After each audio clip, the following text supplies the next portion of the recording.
Oke, kita semua kenal lah ya sama tanda sama dengan. Tapi, pernah nggak sih kita berhenti sejenak dan mikir, apa sebenarnya arti di baliknya? Hari ini, kita bakal coba bedah ide yang kelihatannya simpel ini dengan bantuan dari buku Unequal karya Eugenia Chen. Nah, penulisnya, Eugenia Cheng, ngajak kita buat ngelihat matematika dari sisi yang beda banget. Ini bukan soal hafalan jawaban, tapi lebih ke sebuah cara berpikir yang bisa bikin kita ngelihat dunia jadi lebih jernih. Yuk kita lihat gimana caranya. Kita semua pasti ingat ini dari pelajaran SD kan? 2 tambah 3 sama dengan 3 tambah 2. Kelihatannya ya, gitu aja, jelas banget, kaku, dan gak bisa dibantah. Tapi apa benar begitu? Oke, sekarang ayo kita pertanyakan, ini beneran? Apa sih artinya waktu kita bilang dua hal itu sama? Ternyata jawabannya bisa jadi nggak sesederhana yang kita bayangin. Pertama-tama kita akan lihat gimana kesamaan itu ternyata seringkali adalah sebuah pilihan, bukan fakta yang mutlak. Semuanya tergantung dari cara kita memandangnya. Coba deh lihat ini. 2 ditambah 3 dan 3 ditambah 2 itu bukan cuma angka di atas kertas loh. Keduanya itu bisa nunjukin tumpukan balok yang sama persis. Bedanya apa? Cuma dari sisi mana kita ngelihatnya aja. Ceritanya sama, cuma sudut pandangnya yang beda. Nah, ini makin seru lagi. 2 kali 3 dan 3 kali 2, ya sama-sama 6 kue kan? Tapi coba deh kita lihat ceritanya. 2 bungkus yang isinya 3 kue itu beda loh sama 3 bungkus yang isinya 2 kue. Paling gampang jumlah plastiknya aja beda.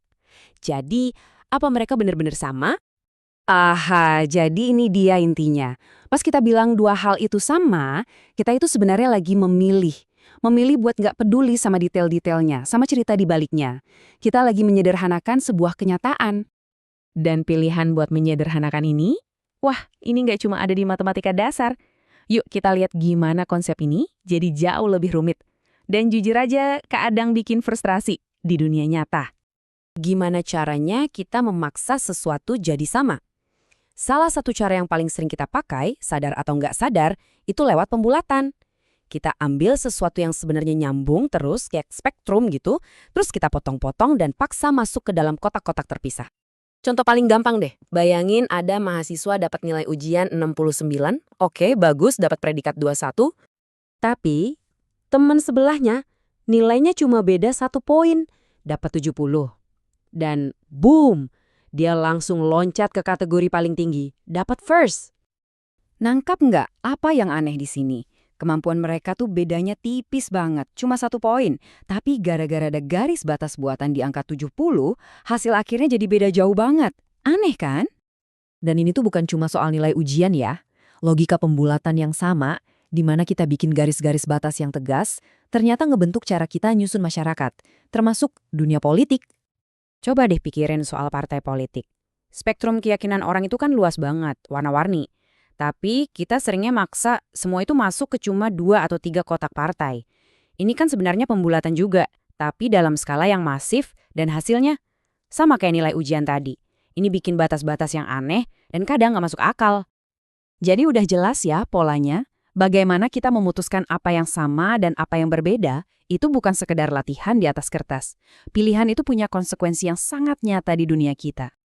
Dan pola ini, kalau kita mulai jeli ngeliatnya, ada di mana-mana loh. Coba dipikirin, di mana lagi kita sering ngambil sebuah realitas yang rumit, terus kita pangkas jadi satu angka doang. Bayangin deh, seluruh kerja keras mahasiswa selama 1 semester cuma jadi 1 angka. Kesehatan tubuh kita yang super kompleks disederhanain jadi angka BMI. Novel yang penuh cerita dan emosi diringkas jadi rating 5 bintang. Kita sengaja menghilangkan banyak sekali cerita demi perbandingan yang gampang. Dan penting banget buat kita sadar apa aja yang hilang dalam proses itu. Dan disinilah, menurut Eugenia Cheng, letak keindahan matematika yang sesungguhnya. Menyadari kalau kesamaan dan perbedaan itu nggak sekaku yang kita kira. Justru di area abu-abu yang kelihatan kabur itulah letak kekuatan dan keseruannya. Jadi, poin utamanya apa? Ini dia. Kesamaan itu bukan fakta dari alam. Kesamaan itu adalah kacamata. Kacamata yang kita pilih sendiri buat ngelihat dunia. Dan kita harus sadar, pilihan kacamata itu punya kekuatan yang besar. Nah, ini ninggalin kita sama satu pertanyaan buat direnungin.